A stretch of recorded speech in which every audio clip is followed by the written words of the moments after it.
사실 그냥 가정에서 살림만 하시는 아낙네도 자기의 자녀에게 선한 영향력을 끼치기 원하는 욕구가 있습니다. 그럼 우리가 어떻게 세상에 영향력을 끼칠 수가 있을까요? 그리스도인으로서 우리가 어떻게 세상을 그렇게 뒤흔드는 그런 인생을 살아갈 수가 있을까? 1122년 보름스 협약으로 인해서 정치 권력이 교황의 손에 들어가면서 중세 사회는 그야말로 교황에 의해서 장악되어 버리고 말았습니다. 이후 지배계층이 되어버린 교회는 성경의 가르침을 따르기보다는 눈앞에 이익을 챙기기에 급급했고 부정의가 판을 치기 시작했습니다. 성직자는 음욕에 자신을 내맡겼고 성경 해석을 독점했으며 힘없는 백성을 짓밟았습니다. 당시 거의 대부분의 사람들은 면죄부를 사거나 성물을 모으면 구원을 받는다고 생각했습니다.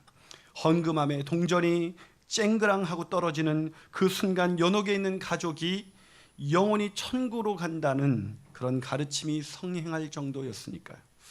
어쩌면 꼭 오늘날 우리의 시대가 그때와 너무나 흡사하다고 생각되지 않습니까? 그런데 1517년 10월 31일 이런 교회의 부당한 처사를 비판하면서 한 사람이 비텐베르크 대학의 부속 교회당 정문에 95개조 논제, 일명 95개조 반박문이라는 논제의 제목으로 돈을 받고 면죄부를 판매하는 교회의 부당한 처사를 고발했습니다. 놀랍게도 이 논제는 삽시간에 독일 전역은 물론 전 유럽을 강타하기 시작했습니다. 당시 이 상황을 파이트 야코부스 디터리히라는 사람은 그의 책 누구나 아는 루터, 아무도 모르는 루터에서 이렇게 말했습니다. 마치 천사가 심부름꾼인 것 같았다. 논제들은 당시까지 무명의 루터를 단숨에 유명 인사로 만들었다. 하늘을 향해 돌진하는 것이었으며 세상을 불길 속에 놓는 것 같았다. 누구의 이야기입니까? 바로 마틴 루터의 이야기입니다. 이 마틴 루터는 1521년 1월 3일 교황 레오 10세에 의해서 결국 파문을 당하고 맙니다. 그러나 역사는 이 파문이야말로 어두운 중세 시대를 청산하고 새로운 시대를 여는 그런 서막이었다고 우리에게 기록해 주고 있습니다. 오늘 본문은 그런 대표적인 우상도시 바로 에베소에서도 당시 유럽에서의 그런 소동이 일어난 것처럼 적지 않은 소동이 일어났다고 소개하고 있습니다. 아니 사실 엄청난 소동이었습니다. 오늘 보면 29절을 보니까 이렇게 말씀하고 있습니다. 온 시내가 요란하여. 어디가 요란했다고요? 에베소의 온 시내가 요란했습니다. 무슨 일이 있었기에 온 시내가 요란해졌던 것일까요? 온 시내가 요란해졌었던 그 결정적인 이유는 뭔가 그 도시에 엄청난 어떤 일이 일어났던 것이 아니라 바로 바울이라는 복음 전도자 한 사람 때문이었습니다. 바울의 전도로 인해서 그 당시에 은장색이라고 부르죠. 은세공업자들. 은세공업자가 뭐냐면 당시 이 우상의 도시에 이 아데미 신전을 은으로 만든 모형으로 만들어서 그것을 팔았는데 그것으로 인해서 엄청난 이익을 착취했던 이 은세공업자들이 자신의 사업이 파멸에 이르자 데모를 일으킨 것입니다. 찰스 스윈돌은 이때 바울을 잡고자 극장에 모여드는 사람들이 대략 5만 명 정도였다고 하니까 엄청난 소동이 일어난 것이죠. 수많은 군중들은 극도로 흥분했습니다. 바울로 인해서 자신의 사업이 이제 완전히 망하기 직전이었기 때문에 바울과 함께 바울을 체포하려고 했지만 바울을 체포하지 못하고 바울과 함께 다녔던 두 사람을 체포한 뒤 극장으로 달려들어갔습니다. 거기서 그들은 소리를 지르기 시작했어요. 크다 에베소 사람의 아데미요. 에베소 사람이 누구라고요? 아데미. 이 에베소 사람들이 모두가 떠받드는 우상 아데미요. 놀랍지 않습니까? 아데미라는 여신을 섬기는 우상 숭배의 중심지, 온갖 마술과 미신이 성행하는 도시, 우상 숭배로 인해서 경제적인 풍요와 그 쾌락을 즐기던 이 에베소라는 도시가 바울이라는 복음 전도자 한 사람으로 인해서 몹시도 흔들리고 있는 것입니다. 이런 영향력 있는 인생 살고 싶지 않으세요? 내가 속한 가정에서 나로 인해서 믿지 않았던 남편이 영향력을 받는 인생, 내가 속한 일터에서 나로 인해서 믿지 않는 사람들이 영향력을 받는 인생, 내가 있는 곳 때문에 내가 사는 도시가 보다 정의로워지고 보다 의로워지고 보다 살만한 세상, 그런 세상을 만들어가고 싶지 않으세요? 아무도 없으십니까? 그런 세상을 만들고 싶지 않으세요? 저는 저와 여러분이 그런 영향력 있는 인생을 살게 되시기를 주님의 이름으로 축원합니다. 자, 그렇다면 우리가 어떻게 세상을 뒤흔드는 인생 살 수 있을까요? 첫 번째로 세상을 뒤흔드는 복음을 전해야 합니다. 세상을 뒤흔드는 것이 뭐라고요? 복음이에요. 여러분, 종교개혁이 어떻게 일어날 수가 있었습니까? 루터가 철저히 종교개혁을 위해서 혁명에 뛰어들었기 때문이었을까요? 아니에요. 그게 아니에요. 루터는 혁명을 할 생각이 전혀 없었습니다. 루터의 전기를 읽어보면 루터는 전혀 혁명을 할 생각 정도까지는 아니었어요. 그냥 95개 그 논제를 그 비텐베르크 교회 부속 그 교회당 정문에 붙였던 것은 이 타락한 이 교황의 리더십을 좀 더 올바로 세워주기 위해서, 교황을 돕기 위해서 했었던 일에 불과했습니다. 그런데 어떻게 독일을 비롯해 전 유럽을 뒤흔드는 그런 종교개혁이 일어나게 된 것일까? 이 오병학의 마틴 루터라는 책에 보면 거기에 루터가 왜 면죄부에 대한 반박문을 쓰게 되었는지 그 이야기를 소개하고 있습니다. 루터는 95개조 반박문을 적게 된 이유를 그 책에서 이렇게 말하고 있었습니다. 로마서에 기록되어 있는 대로 사람은 누구나 믿음으로만 구원을 받는다는 것이 나의 신앙이요 나의 신념입니다. 이에 따라 면죄부에 대한 반박문을 작성하였기 때문에 저는 절대로 그것을 철회할 수는 없습니다. 사람이 만든 칙령 때문에 성경에 기록된 분명한 증거들을 무시할 수는 없는 일입니다. 반박문을 왜 작성했고 왜 그것을 처리할 수 없다고요? 그것은 바로 자신의 신앙, 자신의 안에 있는 복음의 분명한 확신, 바로 그 복음에 대한 확신 때문에 그 혁명이 일어났다는 말입니다. 다시 말해서 이 복음 자체 안에 담겨진 그 복음의 혁명성이 바로 타락한 중세교회를 개혁하고 세상을 뒤흔들기 시작한 것입니다. 저는 오늘날 한국교회도 다시 한번 제2의 종교개혁이 일어나서 우리가 다시 한번 하나님 앞에 세상 가운데 영향력 있는 교회들이 되기를 주님의 이름으로 축원합니다. 오늘 본문에 있는 사도 바울도 마찬가지였습니다. 사도 바울의 목표는 은장색들, 즉 은세공업자들을 망하게 하는 것이 아니었습니다. 단지 이 에베소에 가서 사도 바울은 복음을 전했던 것이었습니다. 자, 과연 그런지 본문 26절을 한번 같이 읽어볼까요? 본문 26절입니다. 자, 같이 읽습니다. 시작. 이 바울이 에베소뿐 아니라 거의 전 아시아를 통하여 수많은 사람들을 권유하여 말하되 사람의 손으로 만든 것들은 신이 아니라 하니 이는 그대들도 보고 들은 것이다. 그들이 뭘 보고 들었어요? 사람으로의 손으로 만든 것은 신이 아니시다. 복음을 들은 거예요. 복음을 얼마나 들었냐면 에베소뿐만 아니라 이들이 증언합니다. 바울이 어디까지 복음을 전했다고? 거의 아시아 전역에 복음을 전했다. 너희들도 듣지 않았느냐? 오죽하면 우상을 만드는 그들에게까지 가서 복음을 다 들은 거예요. 아마 이 바울이 몇몇 세공업자에게만 복음을 전했다면 그런 일이 있었어 그랬을 거예요. 근데 바울이 복음 전도를 그들에게 모두 한 거예요. 바울이 뭐라고 전도했습니까?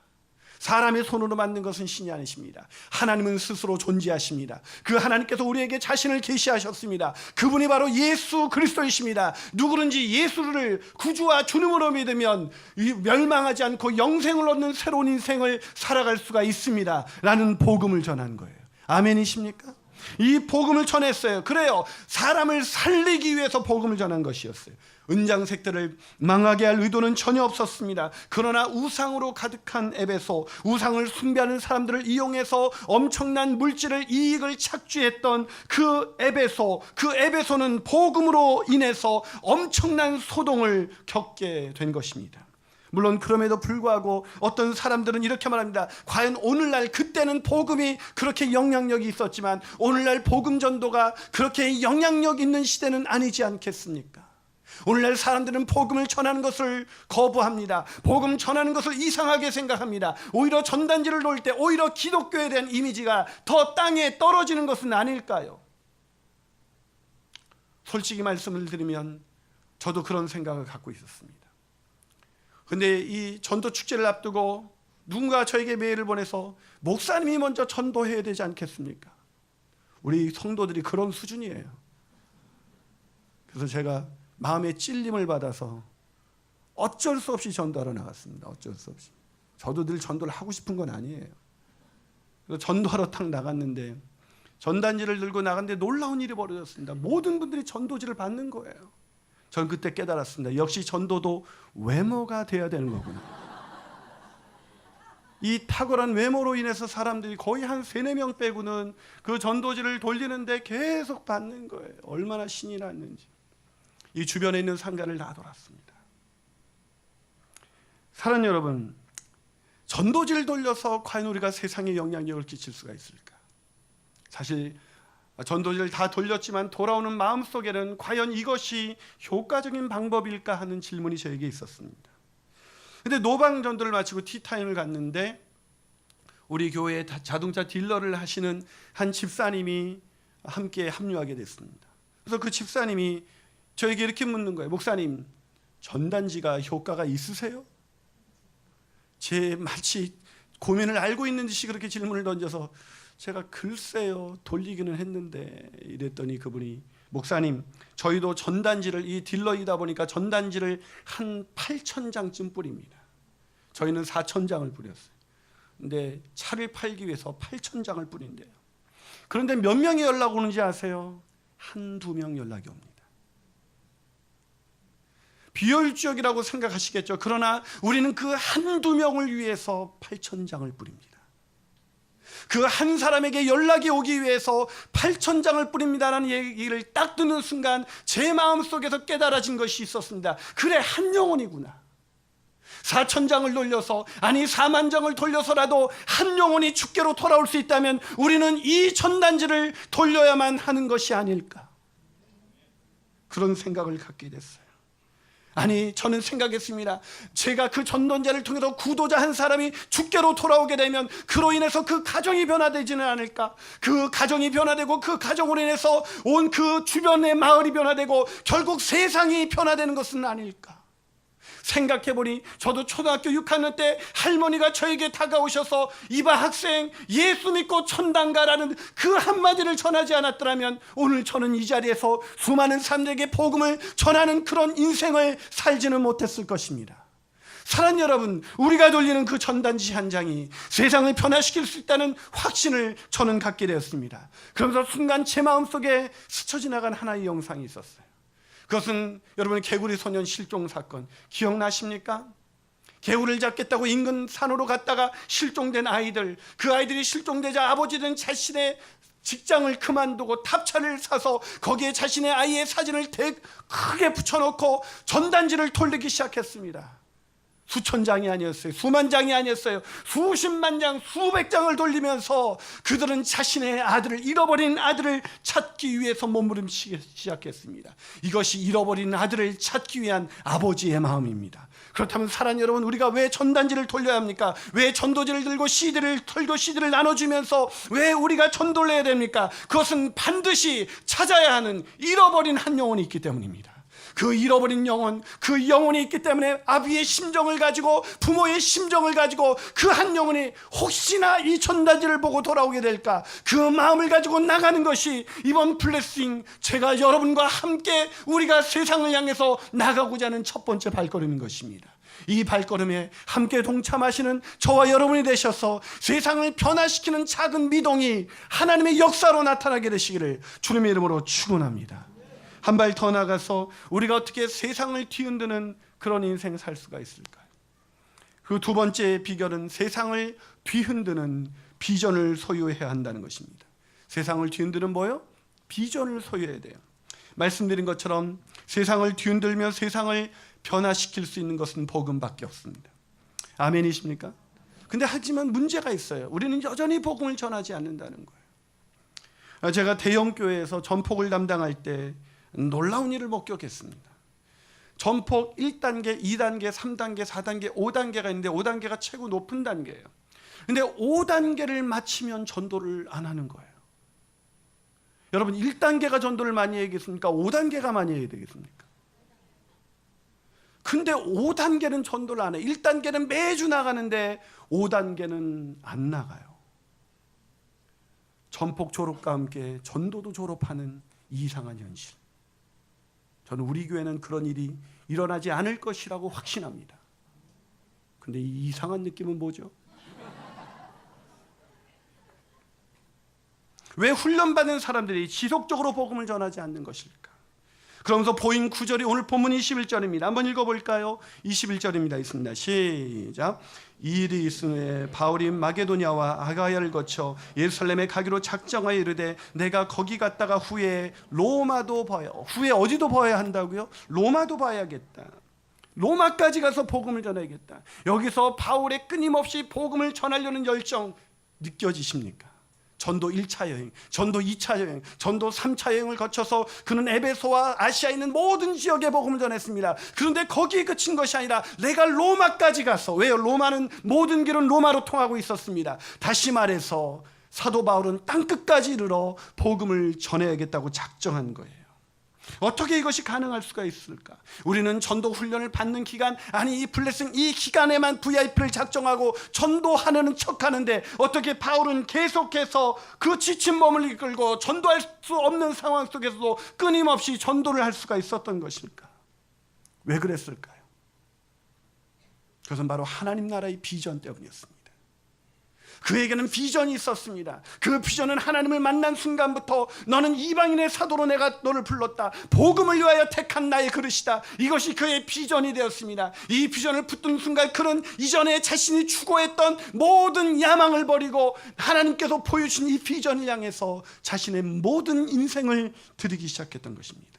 그래서 에베소에 들어오자마자 그는 하나님 나라에 대해서 말하기 시작했습니다. 자, 과연 그런지 사도행전 19장 8절을 한번 같이 읽어주시겠습니까? 자, 사도행전 19장 8절입니다. 있습니다. 시작. 바울이 회당에 들어가 석 달 동안 담대히 하나님 나라에 관하여 강론하며 권면하되. 뭘 강론했다고요? 하나님 나라. 그렇습니다. 하나님 나라의 비전입니다.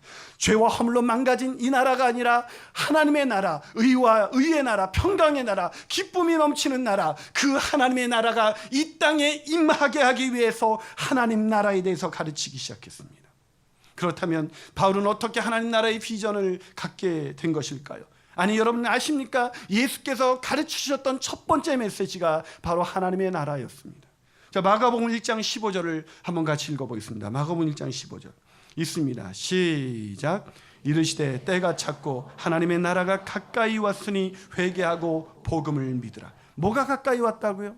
하나님의 나라. 그래서 회개하고 뭘 믿으라고요? 복음을 믿으라는 것입니다. 하나님 나라의 확장은 오직 복음을 통해서만 가능한 것입니다. 그래서 하나님의 나라가 비전이었던 이 바울은 하나님 나라의 비전을 위해서 살았기 때문에 복음 전하는 것을 중단할 수가 없었던 거예요.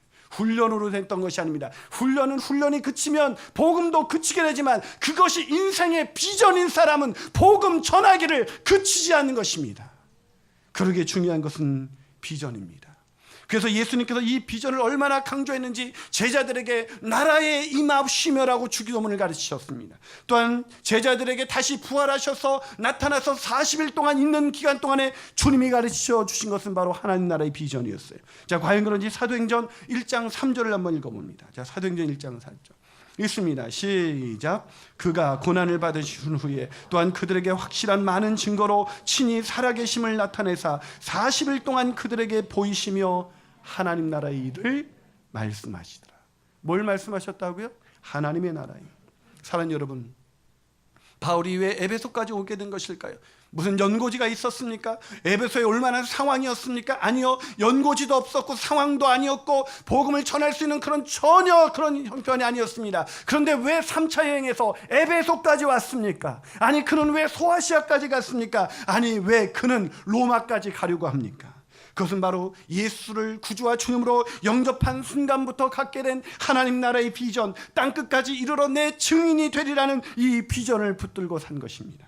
사랑하는 여러분, 만약 그 비전이 없었다면 에베소에 이런 소동이 일어날 수가 있었을까요? 에베소에 있는 모든 은장색들이, 아니 마술라던 사람들이 그 은 5만이나 되는 그 엄청난 책값을 다 가지고 와서 불태울 수가 있었을까요? 바울이 에베소에 오지 않았더라면, 아니 바울이 하나님 나라의 비전이 없었더라면 에베소는 여전히 요지부동했을 것이고 변화되지 않았을 것이고 세상은 그냥 그렇게 흘러가고 있었을 것입니다. 아니 만약에 바울에게 하나님의 비전이 없었다면 바울은 전도 여행은커녕 그저 자신이 구원받은 것에 만족하면서 그냥 그럭저럭 예수 안 믿는 사람과 별반 다름이 없이 그냥 어제가 오늘 같고 오늘이 내일 같은 다람쥐 쳇바퀴 도는 그런 인생, 그럭저럭 먹고 사는 인생, 먹고 살기 위해서 사는 인생, 자신의 야망을 위해서 사는 인생, 그런 인생의 쳇바퀴를 돌리고 있었을 것입니다. 사랑하는 여러분, 여러분의 인생의 비전은 무엇입니까? 여러분은 비전을 위해서 사는 사람이세요? 아니면 야망을 위해서, 아니면 그저 먹고 살기 위해서 사는 인생이십니까? 여러분, 무엇 때문에 인생이, 여러분의 심장이 뛰고 계십니까? 무엇 때문에 깨어나고, 무엇 때문에 잠들고, 무엇 때문에 먹고, 무엇 때문에 일하고 계십니까? 저는 그것이 바로 하나님 나라의 비전이 되게 되시기를 주님의 이름으로 축원합니다. 마지막으로 우리가 어떻게 세상을 뒤흔드는 그런 인생을 살 수가 있을까요? 그 세 번째 비결은 세상의 주인 되신 하나님께서 도우신다는 것을 믿어야 합니다. 누가 도와주신다고요? 하나님입니다. 그분이 누구시라고요? 세상의 주인이십니다. 역사의 주인이십니다. 세상은 그분의 계획 속에 돌아가신다는 것을 믿게 되시기를 축원합니다. 그런데 바울과 같이 겸손한 사람들도 때로는 그런 착각을 할 때가 있는 것 같습니다. 오늘 보면 29절과 31절 좀 긴 구절이지만 우리 같이 한번 읽어볼까요? 있습니다. 시작. 온 시내가 요란하여 바울과 같이 다니는 마게도냐 사람 가이오와 아리스다고를 붙들어 일제히 연극장으로 달려 들어가는지라. 바울이 백성 가운데로 들어가고자 하나 제자들이 말리고 또 아시아 관리 중에 바울의 친구된 어떤 이들이 그에게 통지하여 연극장에 들어가지 말라 권하더라. 이게 무슨 상황이에요? 은세공업자 데메드리오가 그의 충동질로 인해서 모든 거기서 그 우상을 섬기는 이 은장색들과 모든 관련된 노조들이 다 모여서 데모를 한 것입니다. 바울로 인해서 사업이 망하게 되었으니까. 그래서 바울을 잡으려다가 그저 가이오와 이 아리스다고를 잡아서 연극장으로 끌고 들어갔습니다. 그 순간 바울이 얼마나 당황했을까요? 나 때문에 내 동료가 끌려 들어간다. 죽을 수도 있다. 여러분, 광란에 5만 명이 모였던 그 연극장에서 이들은 죽을 수도 있지 않았겠습니까? 바울은 희생정신을 가지고 용기를 가지고 그 안으로 뛰어들어가려고 했습니다. 내가 구해올 거야. 내가 이끌어올 거야. 그러나 여러분, 바울은 거기 들어가서 아무것도 할 수 있는 사람이 아니었습니다. 그러나 바울은 여지껏 자신이 그렇게 할 수 있다고 하나님의 인도하심이었는데 자기가 가서 해결할 수 있다고 생각합니다. 물론 좋게 보면 의리일 수도 있겠죠. 하지만 이것은 어리석은 것이었습니다. 그래서 제자들과 거기 있었던 어떤 친구들이 이를 말렸다고 오늘 본문은 기록하고 있습니다.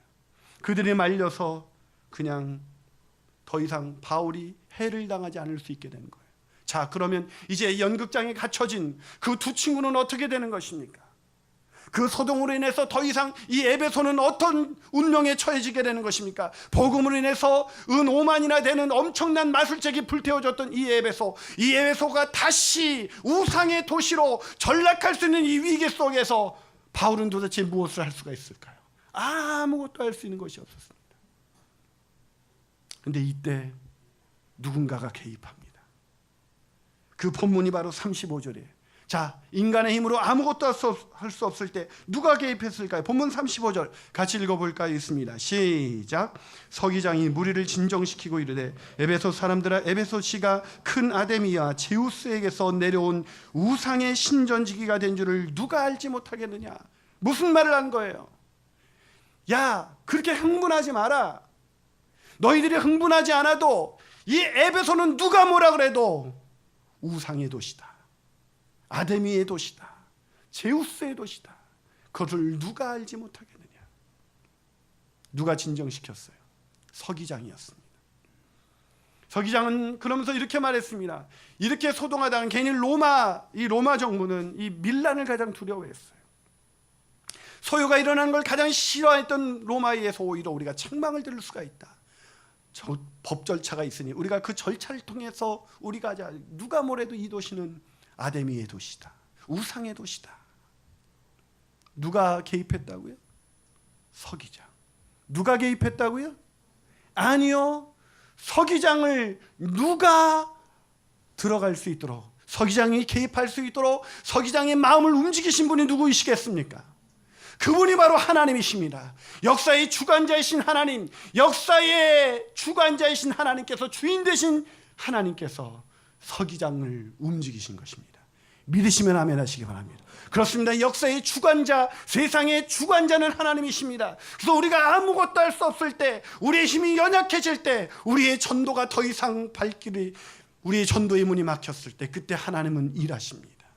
여러분, 그 순간 제 머릿속에 기억나는 말씀이 있었습니다. 마태복음 28장 19절과 20절입니다. 한번 같이 읽어볼까요? 마태복음 28장 19절 20절 시작. 그러므로 너희는 가서 모든 민족을 제자로 삼아 아버지와 아들과 성령의 이름으로 침례를 베풀고 내가 너희에게 분부한 모든 것을 가르쳐 지키게 하라. 볼지어다 내가 세상 끝날까지 너희와 항상 함께 있으리라. 언제까지 함께 있겠다고요? 항상, 영원히. 누구에게요? 하나님의 비전, 하나님 나라의 비전을 붙들고 복음을 전하는 이들과 영원히 함께 계시겠다. 영원히 도와주시겠다. 영원히 결코 혼자 있도록 내버려 두시지 않겠다. 이것이 하나님의 약속입니다. 그래서 우리의 전도가, 우리의 어리석음에도 불구하고, 우리의 연약함에도 불구하고, 우리의 전도가 하나님의 나라의 비전은 반드시 이 땅 가운데 임하게 될 줄 저는 믿습니다. 그것은 우리의 능력 때문이 아니라 하나님이 개입하시기 때문입니다. 하나님이 도우시기 때문입니다. 하나님이 영원히 우리와 함께 하시기 때문입니다.